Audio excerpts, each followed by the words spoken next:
Sean todos bienvenidos, que Dios les bendiga, gracias por acompañarnos a un estudio más de la palabra del Señor. Hoy vamos a estar compartiendo con ustedes el tema ¿qué significa el cuidado de Dios? ¿Qué entendemos cuando hablamos sobre el cuidado de Dios? Y vamos a ver que el cuidado de Dios se manifiesta de tres formas y que no siempre es en la forma en que uno espera o uno piensa.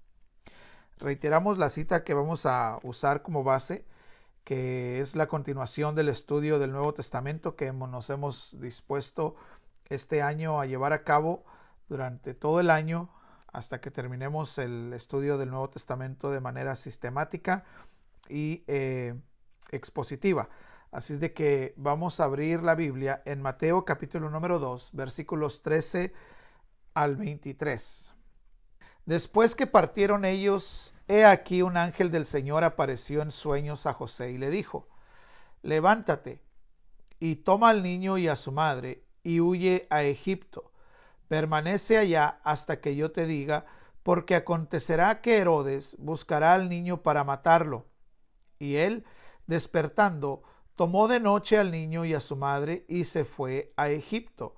Y estuvo allá hasta la muerte de Herodes, para que se cumpliera lo que dijo el Señor por medio del profeta cuando dijo: de Egipto llamé a mi hijo. Herodes entonces, cuando se vio burlado por los magos, se enojó mucho y mandó matar a todos los niños menores de 2 años que había en Belén y en todos sus alrededores, conforme al tiempo que habían inquirido de los magos.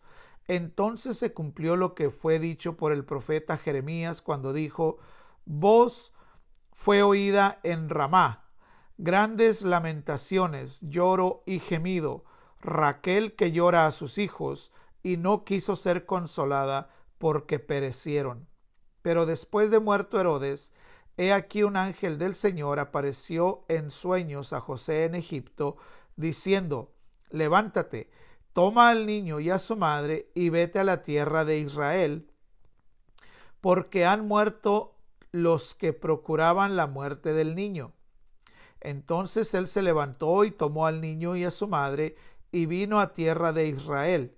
Pero oyendo que Arquelao reinaba en Judea en lugar de Herodes su padre, tuvo temor de ir allá, pero avisado por revelación en sueños, se fue a la región de Galilea y vino y habitó en la ciudad que se llama Nazaret, para que se cumpliese lo dicho por los profetas, que habría de ser llamado Nazareno. Que Dios añada bendición a su palabra y en nuestros corazones. La semana pasada estuvimos compartiendo sobre el hecho de que Mateo es el autor que quiere demostrar que Jesús es el legítimo heredero al trono de David. El propósito del libro de Mateo en general es demostrar que Jesús es el rey. Y quiero llamar a su atención que en este pasaje que acabamos de leer hay varias profecías que se cumplen en la vida del Señor Jesucristo que no se cumplen en ninguna otra persona. Profecías con las que Mateo busca demostrar que es el verdadero Mesías, el rey esperado por los judíos, el rey de los judíos que había nacido ya en la ciudad de Belén. La Biblia constantemente en el libro de Mateo va a repetir esta frase: para que se cumpliera lo que está escrito en las escrituras, para que se cumpliera lo dicho por los profetas, para que se cumpliera lo que dice la escritura, como dice la escritura. Quiere demostrar que todas las profecías mesiánicas del Antiguo Testamento se cumplieron en el Señor. Por eso es de que en este pasaje me parece que son 4 profecías que se cumplen, 3 o 4 profecías que se cumplen y tienen ese propósito de parte de Mateo, demostrar que Jesús es el Mesías que cumplió todas y cada una de las profecías escritas en la ley o en la palabra de Dios en aquel entonces, que era solamente el Antiguo Testamento. Sin embargo, hoy vamos a hablar no de las profecías, sino del propósito general de Mateo, sino que quiero que nos enfoquemos en el cuidado del Señor que tiene para con nosotros. porque es algo muy importante y muy interesante que nosotros debemos entender en qué consiste, qué significa el cuidado de Dios. Y es que vamos a encontrar en este pasaje tres cosas de lo que significa el cuidado de Dios sobre nuestras vidas. Así es de que yo le invito a que, si tiene ya su cuaderno de notas y su papel, empiece apuntando la primera cosa que significa el cuidado de Dios para nosotros.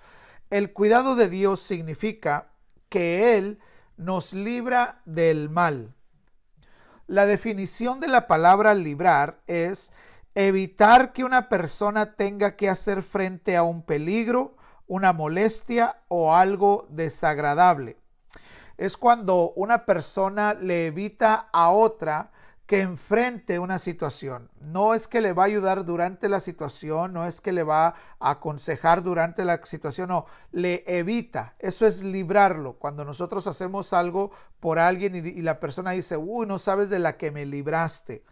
Aquí el pasaje comienza diciéndonos que José tuvo una revelación una vez más a través de los sueños, a través de un ángel. Pero esta vez José no recibe una buena nueva como el embarazo de María o la revelación de que es el Hijo de Dios el que está en el vientre de María, ni tampoco recibe instrucciones específicas. Más bien lo que recibe es una advertencia de peligro. Y el ángel le dice a José, le entrega instrucciones de parte de Dios que consisten en tres verbos que nos revelan la urgencia y lo que se esperaba de José que hiciera a través de esas instrucciones. Y estas son: levántate, toma a tu familia y huye. A veces nos parece increíble pensar que Dios nos guía a huir, siendo Él Dios todopoderoso, siendo Él el Dios que nos puede defender y nos puede librar de todo y absolutamente todos los males y de todos los peligros. ¿Por qué nos hace huir? ¿Acaso no puede hacer el frente? ¿Acaso no puede sacarnos de esa situación? ¿Acaso no puede ayudarnos a enfrentar esa situación? ¿Por qué hay ocasiones en que Dios nos insta a huir? Bueno, lo que Dios hace, lo hace por nuestro bien. Recuerde que la palabra de Dios nos insta a que huyamos de la pornografía o que huyamos de la fornicación, que huyamos de la idolatría. Hay ocasiones, hermanos, como José, que no es lo mejor, no es lo más sabio hacerle frente a las situaciones. Hay ocasiones en lo que lo más sabio es huir. Y en este caso son las instrucciones que el ángel le entrega a José: levántate, toma tu familia y huye a Egipto. Y aquí es donde vemos que el cuidado de Dios se manifiesta para con nosotros, librándonos del mal, porque Dios protegió la vida de José, protegió la vida de María, pero especialmente protegió la vida de nuestro Señor Jesucristo. Dios le dijo que se fuera a Egipto para evitarles que sufrieran, para evitarles la persecución, para evitarles el dolor, para evitarles la muerte. Ahora, yo quiero llamar a su atención y quiero que nos demos cuenta que el único acto sobrenatural en el cuidado de Dios, en este caso, es la advertencia. Solamente viene el ángel de parte de Dios y advierte a José que se tiene que levantar, que tiene que tomar a su familia y tiene que huir. Ahí se acabó lo sobrenatural. Ya no hubo más manifestación sobrenatural, es decir, José, María y Jesús no fueron transportados sobrenaturalmente, no fueron guardados sobrenaturalmente, no fueron acompañados por ángeles visibles, no fueron rodeados de una luz, no fueron volando. Es decir, lo único sobrenatural en esta forma de cuidado de parte de Dios es la advertencia. Simplemente el Señor les deja saber que viene el peligro y ellos tienen que, a partir de ahí, valerse de sus propios recursos. Recuerde que un viaje como este seguramente iba a ser costoso, pero ya el Señor había recibido los regalos de los magos, de los sabios que habían venido en el pasaje anterior, Así es de que ahora María y José contaban con recursos, tuvieron que usar los recursos. Dios no se manifestó de una forma sobrenatural para hacerles multiplicar el oro, para que no gastaran. No, no. La única, repito, manifestación sobrenatural fue el hecho de la advertencia. Y según los historiadores, hermanos, dicen que María y José tuvieron que caminar entre 280 y 300 kilómetros. ¿Por qué Dios escogió esta forma de cuidar a Jesús? ¿Acaso no podía hacerlo de otra manera? ¿Acaso no podía manifestar de una forma gloriosa su poder y hacer y esconder al Señor Jesús y que los soldados no lo vieran? Esto nos enseña, mis hermanos, que el cuidado de Dios no siempre es de la forma en que nosotros esperamos. Nosotros esperamos que el cuidado de Dios en ocasiones o siempre se manifieste de forma extraordinaria, que Dios manifieste su poder enviándonos ángeles, librándonos del accidente con un fuego, guiándonos con una luz. Yo no sé, a veces esperamos que el cuidado de Dios se manifieste como nosotros queremos, pero el cuidado de Dios muchas veces viene solamente en forma de su palabra. No hagas esto, deja de hacer esto o empieza a hacer esto. Cuando Dios nos habla y nos dice, deja de adulterar, no adulteres, es Dios hablándonos para manifestar su cuidado. No va a venir un ángel y cuando estés siendo tentado se va a aparecer y te va a decir, Dios me mandó a cuidarte. No, nosotros tenemos que ser como José, obedientes a la palabra del Señor, y posiblemente esa sea la única advertencia, esa sea la única palabra que tenemos de parte de Dios, pero es más que suficiente, es más de lo que necesitamos para ser protegidos por el Señor. Así es de que José fue muy sabio al obedecer a Dios inmediatamente. Note que la Biblia dice que levantándose de noche, se fue. Es decir, no perdió tiempo. ¿Por qué? Porque si hubiera esperado, hubiera sido probablemente muy tarde. Por supuesto que el escapar de noche, huir de noche, le evitaba la posibilidad de ser visto por los guardias de la ciudad, por los vecinos, por la gente que lo andaba buscando. Seguramente que era mucho más fácil huir de noche que de día, pero él obedeció inmediatamente a la palabra de Dios. Ya si José hubiera dicho, no, pues voy a terminar mi sueño, o me quedan 2 horas más de sueño, ya que me pare, ya que amanezca, me voy a ir con mi esposa, porque el Señor me dijo que me levantara y que tomara a mi familia y huyera, pero no me dijo a qué hora. Puede ser ahorita a la hora que me despertó, o puede ser a la noche, o puede ser en la mañana, o puede ser a mediodía. Yo voy a obedecer, pero cuando yo quiera. Eso, hermano, no funciona así. José fue obediente y nosotros tenemos que ser obedientes para que el cuidado de Dios esté sobre nuestras vidas. Entonces, ¿qué significa el cuidado de Dios? Cuando decimos que Dios nos cuida, ¿qué queremos decir? Bueno, queremos decir que el cuidado de Dios significa que nos libra del mal. ¿Significa el cuidado de Dios entonces que nosotros los cristianos, que sus hijos, somos inmunes al dolor?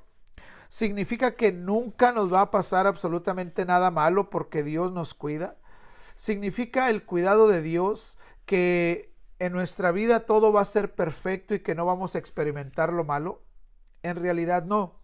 El cuidado de Dios significa que Dios nos consuela y nos restaura. Nosotros los hombres, y cuando digo hombres me refiero al género humano, a la humanidad en su totalidad, nosotros los hombres tendemos a culpar a Dios por nuestros dolores. Tendemos a enojarnos con Dios cuando algo sale mal. Y muchos creyentes, muchos cristianos creen que porque creen en Dios, sus problemas se terminaron. Sus problemas no van a volver y se acaba todo lo malo y que nada malo les va a pasar. En realidad no es así. Ustedes se recuerdan que en el capítulo número 11 de Juan, cuando el Señor Jesucristo estaba viajando y andaba predicando, le llamaron y le avisaron que su amigo Lázaro estaba enfermo. Y cuando le dicen que su amigo está enfermo, dice que él se tarda 2 días más. Y cuando él se tarda esos 2 días, toma esos 2 días, extiende esos 2 días en su campaña evangelística, pues resulta que su amigo se muere. Lázaro muere y entonces el Señor viene. Y cuando regresa el Señor, en el capítulo número 11 vemos que hay mucha gente que cuando lo ve, habla en un tono de reclamo, habla con un tono de queja contra el Señor y dicen, ¿acaso este que sanó a los ciegos no podía haber evitado que Lázaro muriera? Y este pensar existe en muchos creyentes. ¿Acaso Dios no pudo haberme evitado el dolor? ¿Acaso Dios no pudo evitar que sucediera lo que sucedió, que dañó mi vida? ¿Acaso no pudo Dios hacer algo para que no sucediera lo que ha sucedido y que me ha lastimado tan profundamente? ¿Acaso Dios no pudo evitar que me engañaran? ¿Acaso Dios no pudo evitar que me asaltaran? ¿Acaso Dios, dónde estaba el cuidado de Dios? Si yo creo en Dios, si yo confío en Dios, ¿por qué Dios no evita estas cosas? Entonces, ¿qué significa el cuidado de Dios? Bueno, cuando nosotros estamos o nos alcanza la desgracia o nos alcanza la maldad o nos sucede algo malo, en realidad no podemos nosotros culpar a Dios. ¿Acaso fallará Dios en su cuidado sobre nuestras vidas? ¿Acaso Dios falla? Y si no es así, si Dios no falla, ¿qué significa el cuidado de Dios cuando llega el dolor a nuestras vidas? Hay momentos en los que la mente nos traiciona, hay momentos en los que pareciera que no tenemos respuesta, pero sí podemos confiar en que Dios no falla, en que Dios no nos va a abandonar en ningún momento. El dolor y los problemas son necesarios en la vida. ¿Sabe que los doctores explican que el dolor es necesario para el cuerpo? Porque cuando su cuerpo siente dolor, activa los sistemas de defensa. Cuando usted, sin darse cuenta, se está acercando a algo caliente y siente el dolor de la quemadura, ese dolor alerta a su cuerpo y lo hace reaccionar alejando su mano sin tener que ver qué es lo que está sucediendo, sin tener que analizar la situación, dónde me está quemando, por qué me está quemando, a qué temperatura está. No, simplemente su cuerpo reacciona y se aleja de lo que lo está quemando, porque el dolor físicamente es necesario para reactivar o para activar los sistemas de defensa. Psicológicamente dicen que el dolor es necesario. Un investigador del Consejo Superior de la Investigación Científica dice que el dolor es necesario para sobrevivir en la vida. Dios, hermanos, nunca nos prometió una vida sin dolor. En Juan capítulo 6:33 el Señor nos dice claramente que en el mundo tendremos aflicciones, pero dice, pero confiad, yo he vencido al mundo. Santiago, toda la epístola de Santiago y primera de Pedro fueron escritas para personas que están atravesando pruebas, que están atravesando circunstancias difíciles. Y aún así el apóstol Santiago, inspirado por el Espíritu Santo, les pide y les dice a los hermanos, gócense cuando se encuentran en diferentes pruebas, gócense, que no decaiga su ánimo, sigan confiando en el cuidado del Señor. Entonces, aquí en Mateo vemos y encontramos, hermanos, uno de los pasajes más difíciles de explicar. ¿Por qué Dios cuida al bebé de María y José, que era nuestro Señor Jesucristo, pero no cuida al resto de los niños? ¿Por qué si Dios guardó a Jesús siendo un bebé, por qué no alertó a los otros padres? ¿Por qué permitió que los otros niños fueran asesinados? ¿Por qué permitió Dios ese infanticidio tan cruel, tan sanguinario y tan despiadado por parte del rey Herodes? ¿Por qué Dios no actuó? ¿Por qué solo Dios pareciera que favorece a unos, en el caso de Mateo, a nuestro Señor Jesucristo, pero a los demás, ¿qué acaso sobre ellos Dios no los cuida? ¿Qué acaso esos niños no eran inocentes? ¿O qué acaso sus padres merecían ese sufrimiento? No, en realidad los niños eran inocentes, los padres no merecían atravesar ese dolor, Como también es verdad que los niños que murieron en el Holocausto a manos de Hitler y de todos los nazis también eran inocentes y también no merecían atravesar ese tipo de dolor. Como también es verdad que no merecen los niños ser víctimas de la trata de personas. Bueno, en realidad, hermanos, todo esto tiene una sola explicación: la maldad del corazón del hombre. Dios no inició estas violentas acciones, fue la maldad en el corazón del hombre. Herodes, dice la Biblia, que se había sentido burlado en el versículo 16. Dice, entonces Herodes, cuando se vio burlado por los magos, se enojó mucho y mandó a matar a todos los niños menores de 2 años. Herodes se dejó cegar por la ira. Hay historiadores, comentaristas que reconocen que él mandó a matar a los niños para matar a Jesús, pero si él hubiera sabido que Jesús ya no está ahí, era tan malo que hubiera mandado a matar a los niños a pesar de que supiera que Jesús ya no estaba ahí. Entonces, no fue Dios, no fue un plan de Dios, simplemente fue el accionar de un corazón tenebroso, de un corazón malo. Eso es la causa de actos tan bajos, tan sanguinarios como el infanticidio que llevó a cabo Herodes. Pero ¿dónde vemos el cuidado de Dios en este asunto de la matanza de los niños? Bueno, acuérdese que Mateo habla de una profecía y dice, entonces se cumplió lo que fue dicho por el profeta Jeremías cuando dijo, voz fue oída en Ramá, grande lamentación, lloro y gemido, Raquel que llora a sus hijos y no quiso ser consolada porque perecieron. Esta profecía se encuentra en Jeremías 31:15 y en esta profecía está hablando de la cautividad del pueblo de Israel en Babilonia. Y cuando habla de que los hijos de Raquel perecen, Raquel era la esposa de Jacob y Jacob recibió de parte de Dios el nombre de Israel. Entonces, en aquel entonces, Raquel recibió un dolor que no quiso ser consolada, refiriéndose a las madres de todas las israelitas. Y en esta profecía, Raquel también simboliza o representa a todas las madres que aquel día perdieron a sus bebés. Raquel representa a todas aquellas familias que aquella noche que Herodes mató a los niños tuvieron lloros, clamor, lamentos, y entonces se cumplió esta profecía. Pero aunque Mateo no lo menciona, la profecía que se encuentra en Jeremías 35 tiene una segunda parte. Y yo le pido que por favor me acompañe a leerla. Jeremías 31:15 dice, así ha dicho Jehová, voz fue oída en Ramá, llanto y lloro amargo, Raquel que lamenta por sus hijos y no quiso ser consolada acerca de sus hijos porque perecieron. Pero mire lo que dice el 16 y el 17. Así ha dicho Jehová, reprime del llanto tu voz y de las lágrimas tus ojos, porque salario hay para tu trabajo, dice Jehová, y volverán de la tierra del enemigo. Esperanza hay también para tu porvenir, dice Jehová, y los hijos volverán a su propia tierra.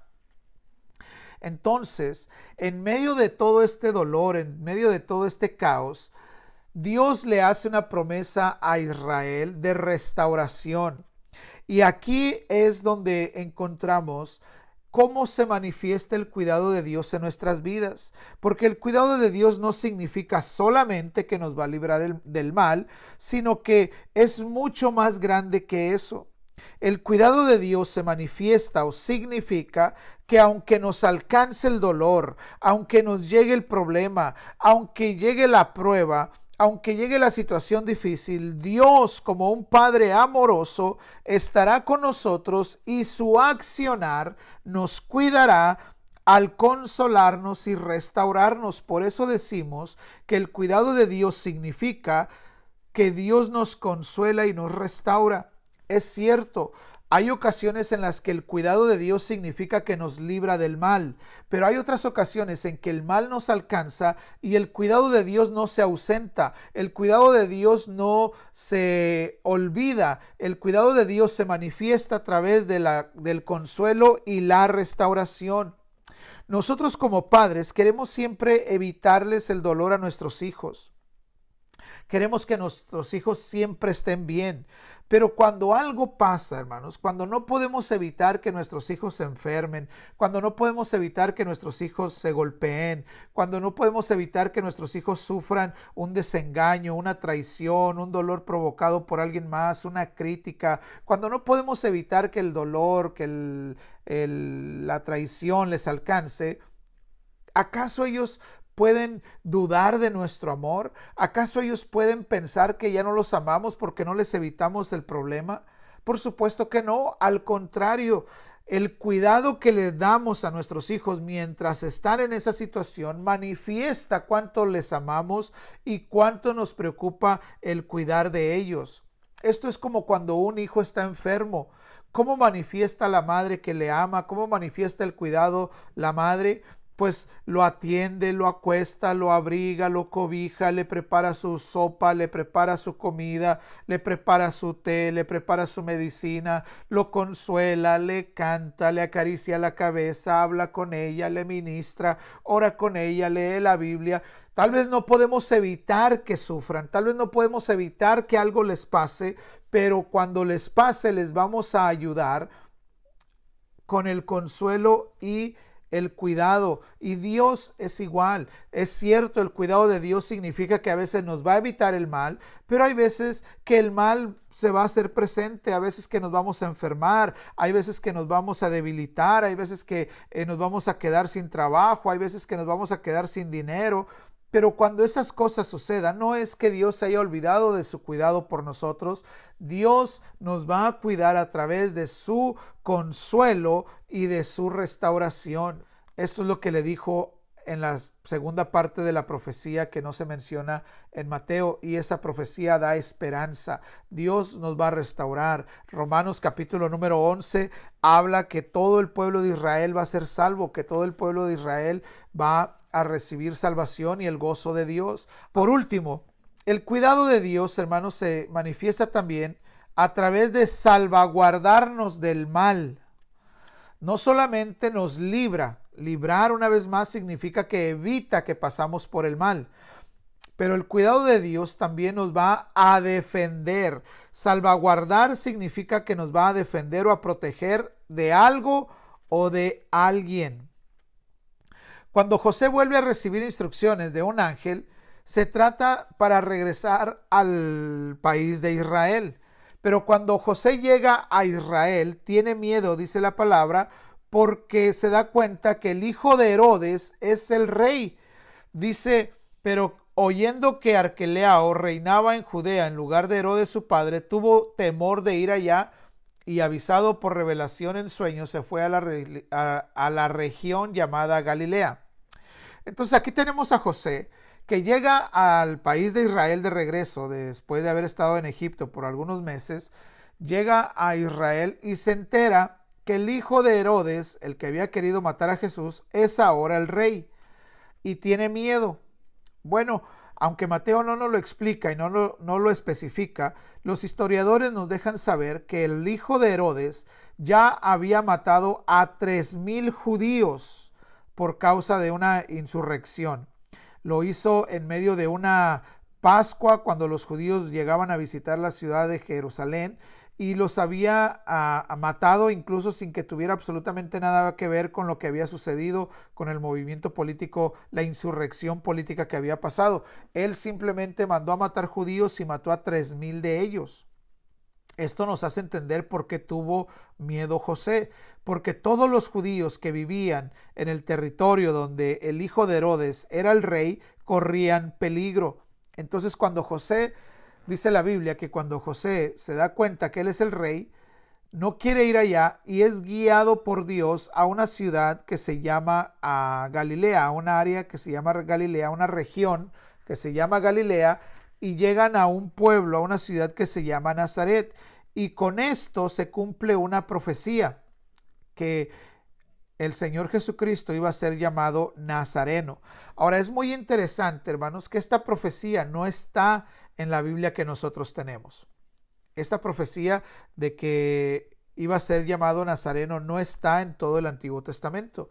Hay quienes piensan que tiene que ver con el significado de las palabras renuevo y vástago que se encuentran en el libro de Isaías capítulo 11 y 53. Hacen un juego ahí de palabras y creen que estas palabras dan origen a que el Señor iba a ser llamado Nazareno, pero la realidad es que no hay una profecía en toda la Biblia que dijera que el Señor Jesús o el Mesías iba a ser llamado Nazareno.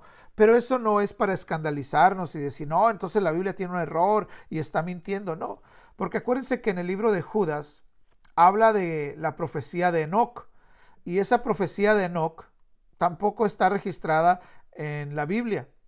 Existieron, pero no quedaron en el canon bíblico.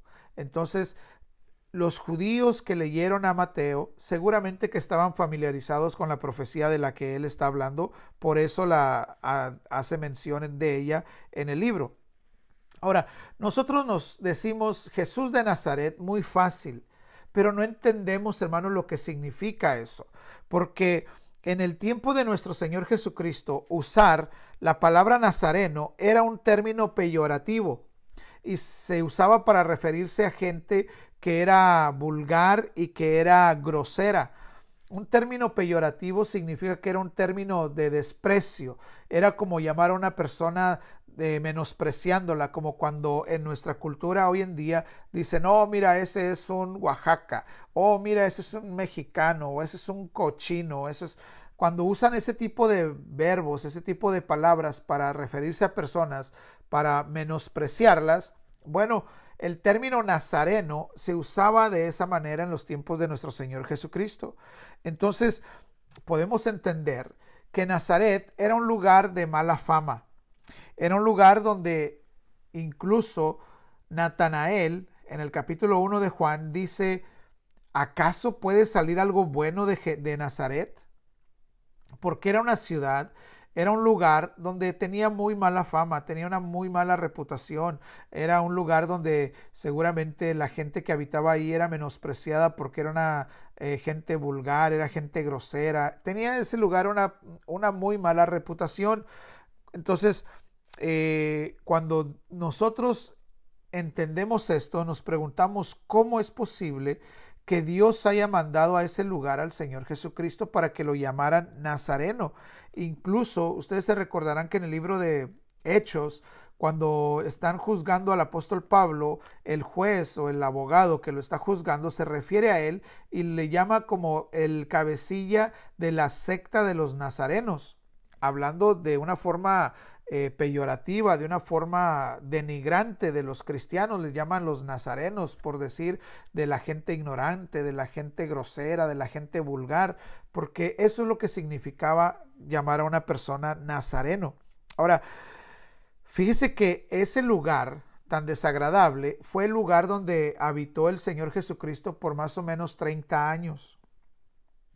Entonces, hasta aquí podemos entender la tercera manifestación del cuidado de Dios, porque decíamos que el cuidado de Dios nos salvaguarda del mal moral.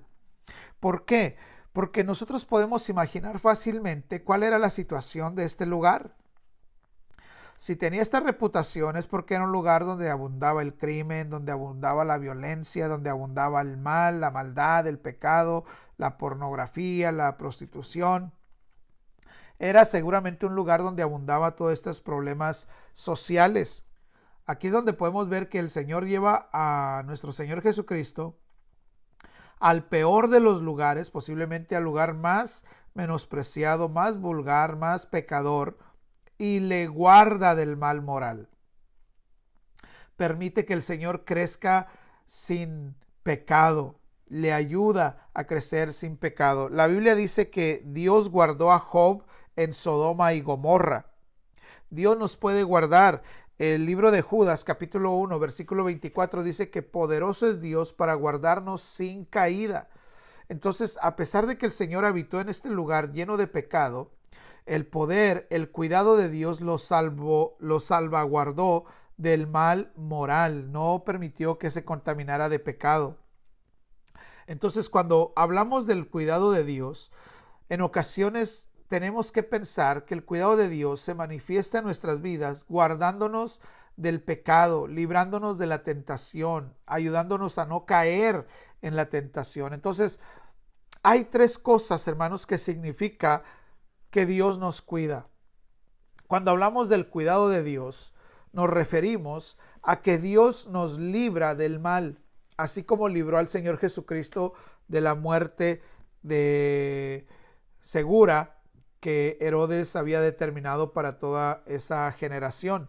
Así Dios nos puede librar del mal. Eso significa que Dios nos está cuidando. Pero también significa que cuando lo malo suceda a nuestro alrededor o en nuestras vidas, Dios tiene el poder para consolarnos y restaurarnos. Porque les recuerdo, Dios nunca nos prometió una vida sin problemas, pero sí prometió estar con nosotros y darnos la victoria a través de su consuelo. Entonces el cuidado de Dios también significa que nos consuela y nos restaura. Y por último, cuando hablamos del cuidado de Dios, hablamos de que Dios nos puede cuidar del pecado, nos puede cuidar del mal moral, nos puede salvaguardar. Aunque vivimos en un mundo pecador, nosotros podemos vivir sin pecado. Es famosa la ilustración de los peces. Los peces viven en el mar y el mar es salado, pero los peces no son salados. Ellos habitan en el mar que está lleno de sal, pero su vida, su cuerpo no es salado. Así debemos de ser nosotros los cristianos, así Dios nos puede guardar. Podemos vivir en un mundo de pecado, lleno de maldad, lleno de corrupción, pero Dios nos puede guardar sin caída. Dios nos puede librar del mal. Dios nos guarda y nos cuida con su amor y su poder. Entonces, esto nos ayuda, hermanos, para orar por nuestros hijos, que Dios, y confiemos en que Dios los va a guardar a pesar del mundo tan siniestro, a pesar del mundo tan lleno de maldad en que nos ha tocado vivir. Vamos a orar, hermanos, para agradecerle a Dios por su cuidado. Padre,